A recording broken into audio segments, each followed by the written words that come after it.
je l'embarque.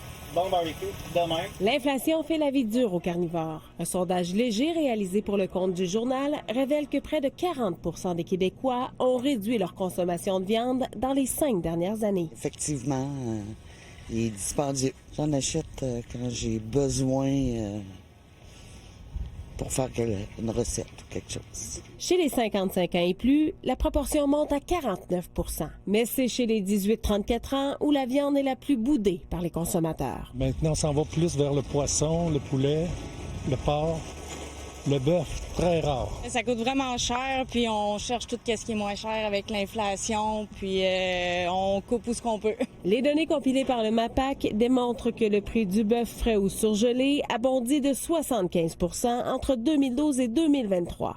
Les coûts de production entrent en ligne de compte, rappelle le journaliste Hugo Duchesne. Le bœuf coûte beaucoup plus cher à produire que le poulet ou le porc, par exemple.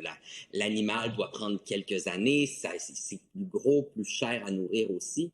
Donc, c'est pour ça que c'est la viande la plus coûteuse. Et la tendance ne risque pas de s'estomper aux yeux de ce spécialiste en alimentation. Juste cette année, en 12 mois, la plupart des coupes ont augmenté de 25 à 30 Il y a quelques coupes qui ont augmenté de 30 depuis janvier. Et on ne voit pas un renversement de la tendance avant probablement début ou milieu 2026. Donc oui, le prix du bœuf a augmenté, tout comme l'ensemble du panier d'épicerie qui a grimpé de 8,5 % en 2023 selon le MAPAC. D'ailleurs, la conjoncture économique pousse une mère que nous avons rencontrée ce matin à faire des choix difficiles pour sa fille. Malheureusement, on peut pas y donner le meilleur parce que justement, tous les produits de qualité sont hyper chers. On est obligé de... cette semaine, on regarde les spéciaux, on est obligé de faire plein de places. Les familles québécoises doivent se faire à l'idée plusieurs facteurs tels que les conflits géopolitiques, les aléas de la météo, la hausse du coût des transports de marchandises et la rareté de la main-d'œuvre continueront dans les prochains mois d'accentuer l'inflation alimentaire.